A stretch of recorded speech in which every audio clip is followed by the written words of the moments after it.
The DTCC just put out something to prepare for system disruption. According to Grok, they are preparing for scenarios where a significant disruption such as a cyber attack, technological failure, natural disaster, or other major events could interrupt the normal operations of the DTC or its participants. The goal is so that they can ensure that they maintain operational stability. Now, to be clear, they are basically preparing for major disruptions that could potentially affect their systems or participants, a way to make sure that there's stability in the financial markets. And I have recently brought it to your attention as well, not saying this necessarily 100% correlates, but Credit Suisse is handing all of its contracts over to UBS, right? UBS is acquiring the rest of Credit Suisse contracts basically, and as an assumption, they have tons and tons and tons of risky ass positions, shady positions, swaps that UBS is going to get handed, right? And they didn't ask for this. It's going to be a huge week to say the least. We have quad witching this Friday as well. Now, if you don't know what quad witching is and you're not too familiar with the options chain, just think volatility.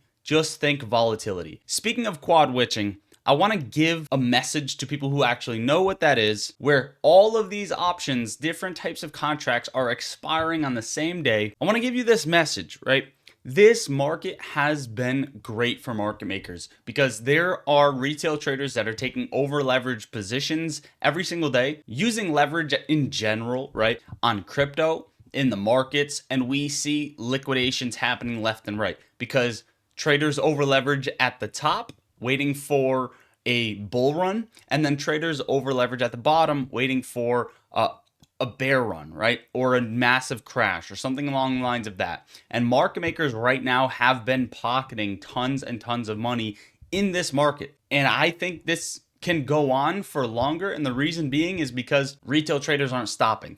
We have seen it and we're seeing it again. And we've seen liquidity drop in the market before this dump. We anticipated the dump in the SPY. We anticipated the dump in the crypto markets. We've seen liquidity drying up. What's happening now is there are major liquidity pockets that are being grabbed, that are being pulled, and liquidity is going to fill back in, potentially fueling another move down the road, which we're going to talk about. I'm going to give some price predictions on SPY, Bitcoin, and a couple other plays. But this week, we also have the next major catalyst Tuesday and Wednesday, which is the Federal Reserve meeting. Jerome Powell is going to come out and he is either going to, I think personally, he is going to be the catalyst this week, the main one on top of the volatility that we're going to see to either A, crash the market, or B, have the market rally back towards all-time highs. And I will give my predictions once again. On top of all of that, the following week, so not this upcoming week, another reminder that we have GameStop earnings. Now, what is going to happen with this FOMC meeting? If Jerome Powell, let me be clear, if Jerome Powell comes out, which this is the most likely scenario, so pay attention. If he comes out and he says there is going to be no rate cut, this is a neutral stance, and he gives no further outlook as to where rate cuts will be, where they will change, something along the lines of that, right? This is, in my opinion, the most likely outcome. And what it's going to do is it's going to add volatility. Now, I don't know if you have seen the Trump theory where he's crashing the market with the volatility for X, Y, and Z outcomes, right? But on top of the quad witching, on top of the catalysts that we already have, we are going to see tons and tons of volatility. And I'm not going to say that this is going to be good volatility, because what this does is it still leaves lingering in the air in the overall markets uncertainty. Institutions don't like uncertainty, retail doesn't like uncertainty, and that is where we will be at. Most likely scenario. Second most likely scenario is Powell comes out and he says, hey, there's going to be no cuts at this meeting, and also we don't really see cuts in sight. And what this is going to do is it's going to dump the market. Okay, so those are scenario 1, scenario 2. Scenario 3, so we have a neutral scenario, somewhat bearish in my opinion because of the uncertainty. Then we have a bearish scenario. Then we have a bullish scenario.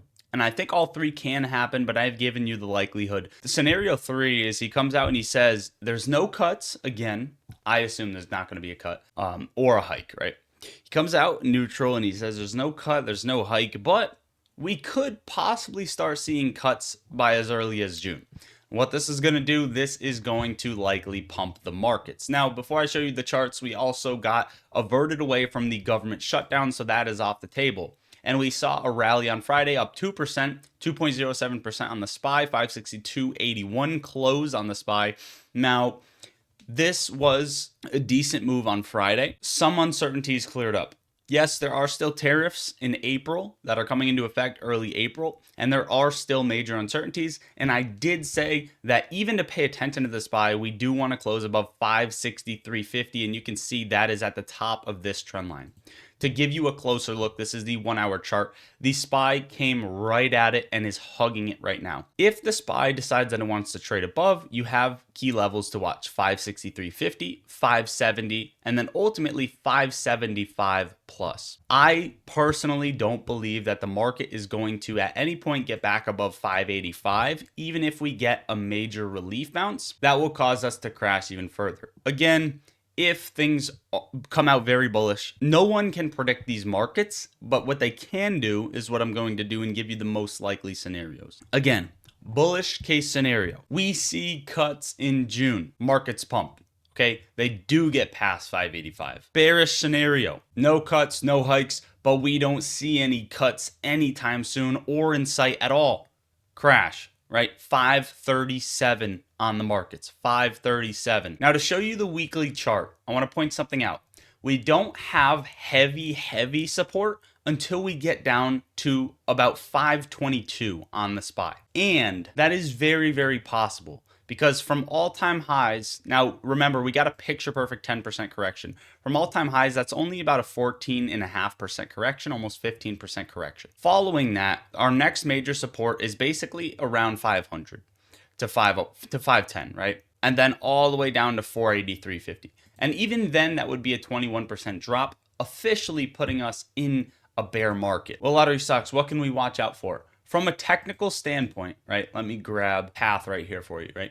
From a technical standpoint, if we trade above this trend line, that is great. If we close and open above 570, you can start to lean bullish, okay, on the market. If you enter the zone above 580 with volume, okay, with momentum, you can start to take risk on bullish positions with stop losses. If we get back above 593, you can start calling the bear market off. And if we get back above 600 at all, or 602, the bear market is confirmed to be off.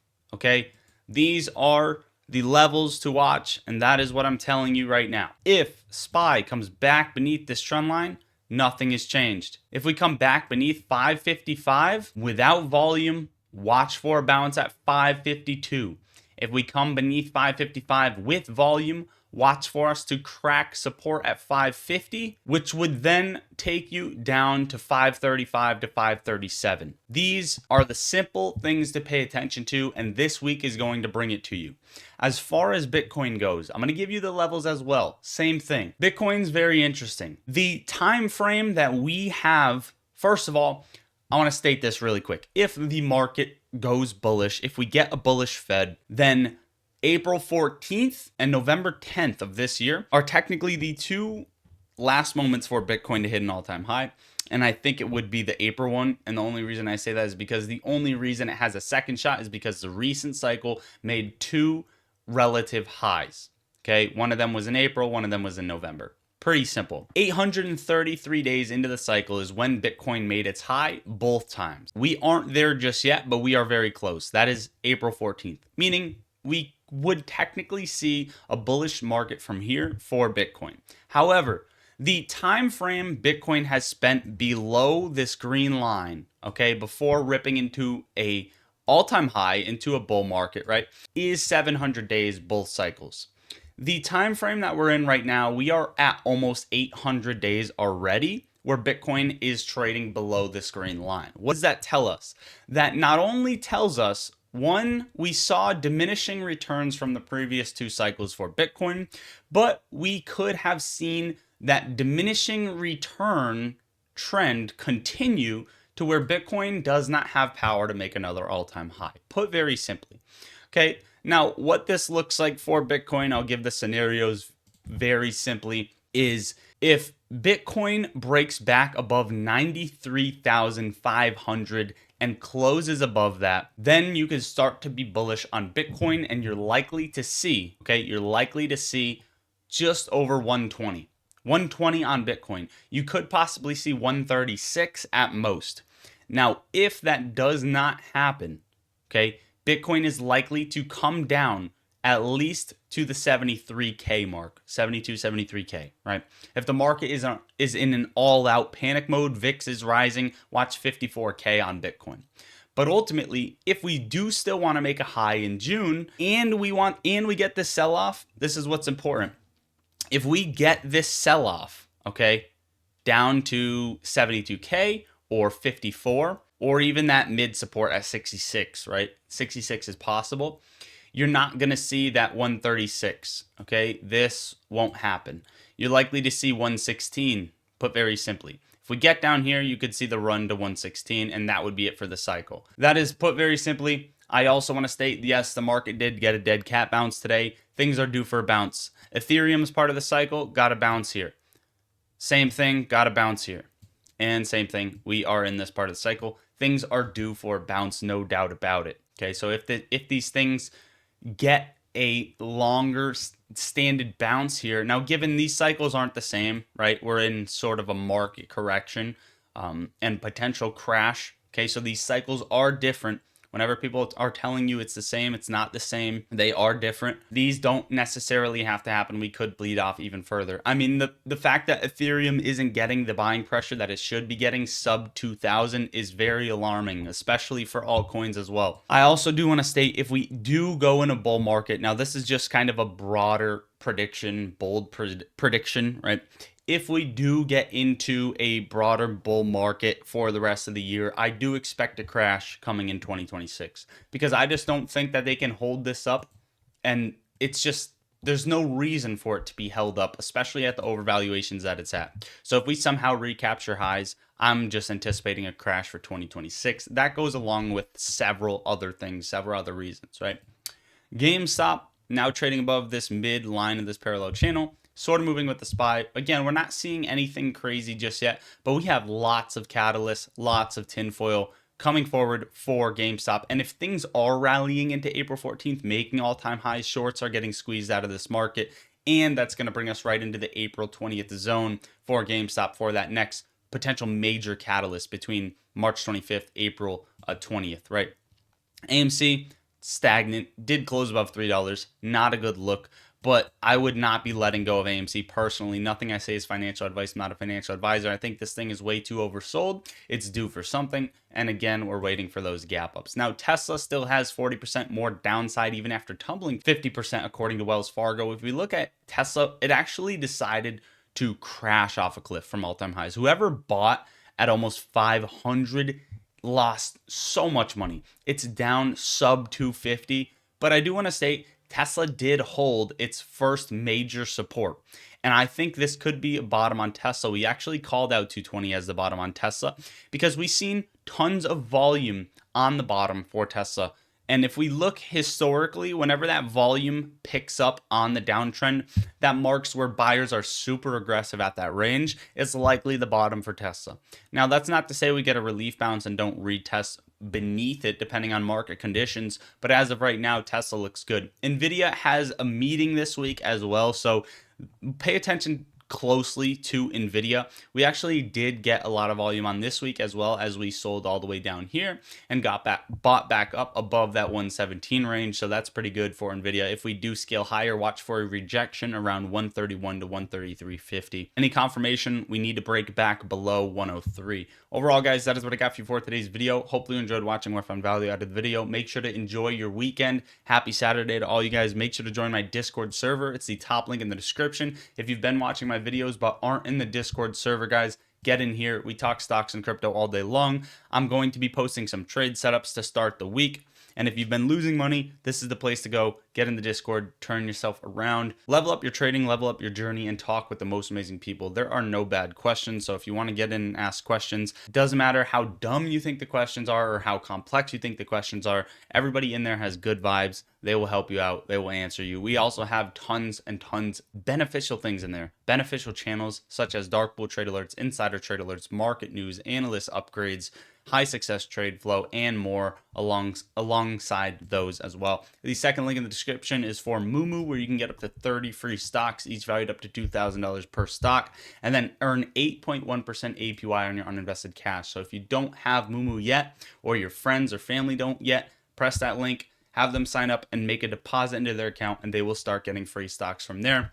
It's time to start investing, start saving, and if you know friends or family that aren't doing it, send them my Moomoo link so that they can get hooked up with free stocks. Again, you got to sign up and make a deposit, and then after that, you will get those benefits. It's also just a great platform alongside the other ones. This one gives you access to trading options and shorting as a retail trader and viewing other exchanges, and access to level 2 order book data for free, and a customized earnings calendar, and gives you great market news. And I could just go down the line. So do that, guys. Those are the top 2 links in the description. If you want to see if stocks are actually fundamentally undervalued or overvalued, make sure to use the best tool, in my opinion, for that, which is the 3rd link in the description. That is it, guys. I love you all. Enjoy the rest of your weekend. God bless. Lottery Stocks out.